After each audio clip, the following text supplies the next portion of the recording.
So when did you actually make your way up to the top of the tower? Well, Andrew, I breached the tower, so to speak, at 2 a.m. on Monday morning. And how long did it take for authorities to realise that you were up there?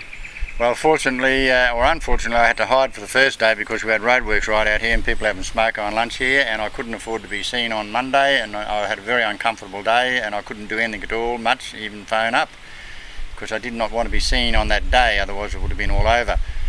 So I had to sort of hide. FPQ and the police didn't come until 5:30 or 6 o'clock on Tuesday afternoon. So it was quite amazing that they've got a camera across here with a video on it that could tell the colour of your eyeballs right here, and yet they mustn't have had it on or wasn't working or something, because they would have seen me there. What sort of support did you get while you were up the tower? Well, Andrew, because I was a bit restricted on Monday, the main 4 television channels were contacted. I got a phone call in to get to them, and I got responses all over the place. The phone was going from the time I got a message in. It was quite embarrassing because I got to answer it without being heard, and it was quite fantastic. But Tuesday I was on the phone all day. It was running hot, and of course I had to have the generator here to recharge it. So we had a logistic problem there, but that worked because I had the generator here all day. So what sort of media coverage did you have?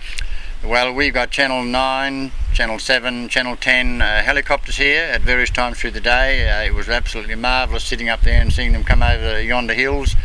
And when they approached here, I screamed out, "Good morning, Vietnam," because it looked like the Vietnam War. And there was helicopters everywhere, landing in Jimna, of course, and we had a shuttle service to bring them up here.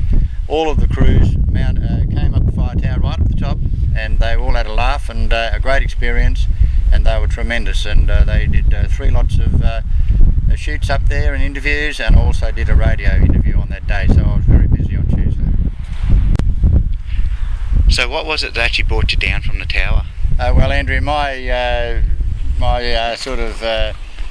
program was to be, if necessary, to be there till Sunday, because I had I envisaged I would be doing a lot of PR from the top of the tower, but that was sort of curtailed when I lost my mobile on Tuesday night, and I put it down for recharge, and when they came back up to give it to me, the police wouldn't let me have it.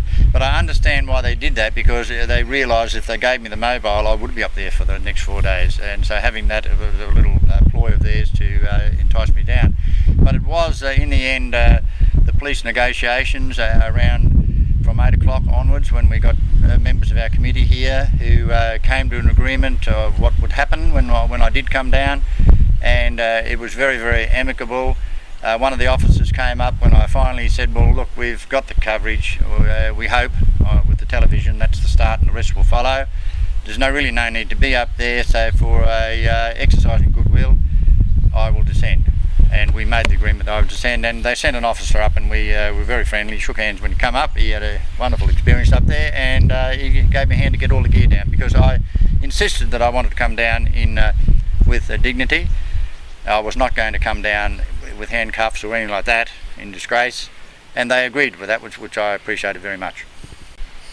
So I understand that you've come to an agreement between yourselves and the police. How was that done? Absolutely. They honoured their word that we would go to the comfortable office at the FPQ headquarters just down the road and have a cup of coffee, have a talk about how we're going to present this to the public and whatever, so everybody comes out of it all right. And I agreed, in the process, to sign a document and accept a small breach for trespassing. And also another one that I don't climb a fire tower anymore, of course, and I don't have any intention of doing that. I would be a lunatic. And also, but they allowed me to come up and collect bottles and rubbish from the site here, which I do every fortnight, and they've no restriction on that. And the last one was that we reopen negotiations with the government, with our committee, and do things in the proper manner from now on, and that's all we wanted in the first place.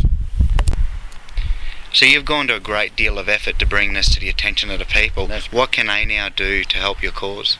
Well, Andrew, this really is the last roll of the dice for the tower. We've got a new website up, www.jimnafiretowers.com. We want everybody to get onto that site. It's no good sending us emails and wishing us luck anymore, or signing petitions. That's over. We need financial support. We need people to think or agree that it's worth $10 or $15. Have a look at the website. If people don't own a computer, go next door or to a relative, have a look at it, download it, send it back in, and it is absolutely vital that we get a big public support out of this. If we don't, of course, and the public, we find in a month's time that we don't have the public support, Jeff Tagg will have to close up shop, because we'll have to realise that it's a lost cause. We're asking the public to support this now, and then the government, we're going to ask the government to put in dollar for dollar. Please look at the supporters page on the website, and if we fail, only 10% of the money's put in, so every $10 that's put in, only $1 will be used for feasibility studies and all that kind of thing. We'll have the money to do it, the resources to do it. We'll encourage the government to support it, and I think they will, because we're giving them the opportunity to show our goodwill and do something about this thing, this this symbol of our heritage.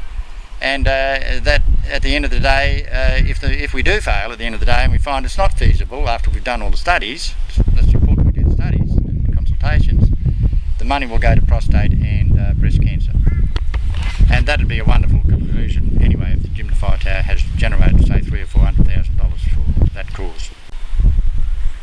Okay, Dave, it's just been recently reported, actually as late as today, that Queensland's third behind Victoria and New South Wales as far as being a tourist destination, and you're looking at an icon here, being taken away from us. What do you think about that?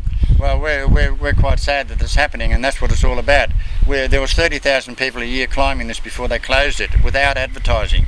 It doesn't take too much common sense to realise that if it's on the tourist map, it's fully redeveloped as a tourist attraction, with a interpretive centre here for the forestry. We want a coffee shop and information centre here. Wonderful site.